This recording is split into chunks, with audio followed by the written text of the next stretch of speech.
বান্দরবানের ব্যাংক ডাকাতি নিয়ে আর ঢাকার কেরানীগঞ্জের ব্যাংক ডাকাতি নিয়ে কিছু কথা বলতে চাচ্ছি। রাষ্ট্র আমাদের সাথে কিরকম বৈষম্য করে দেখেন। বান্দরবানে যখন কুকি চীনের এই ব্যাংক ডাকাতি নিয়ে কত কিছু হয়েছিল, তখন পুরা বান্দরবনবাসী থেকে পুরা হিলটেক্সের অধিকাংশ মানুষই নিরাপত্তাহীনতায়, তারপরে হেনস্থা, বাজারে গেলে কি বাজার করছি, কতটুকু বাজার করছি, আইডি কার্ড, কি জাত, কোন বৈষম্য, মানে কোন বর্ণ, কত কিছু হিল ট্যাক্স হেনস্থার শিকার হয়েছে হিল ট্যাক্স বাসী। কিন্তু ঢাকার কেরানীগঞ্জে যখন এই যে ব্যাংক ডাকাতি হলো, এখন খেলনার পিস্তল হয়ে গেল, অমুক হয়ে গেল, তমুক হয়ে গেল, তো এখন কি কেরানীগঞ্জ বাসী কি সবাই কি সন্ত্রাসী?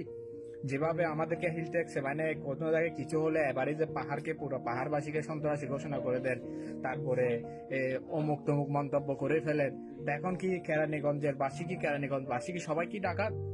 হ্যাঁ, তো সবাইকে কি এখন বাসে রিক্সাতে চেক করা হচ্ছে তোমার ব্যাগে কি আছে, তোমার ব্যাগে কি আছে? তো আমাদের হিল ট্যাক্স এরকম হয় কেন? হ্যাঁ, অবশ্যই সন্ত্রাসীদের কোনো জাত নেই, কোনো ধর্ম নেই, বিচার করুন, যে অপরাধী করবে সে বিচার করুন, কিন্তু সাধারণ মানুষকে হেনস্থা করতে হয় কেন? রাষ্ট্রের কাছে এই প্রশ্ন আমার রয়ে গেল।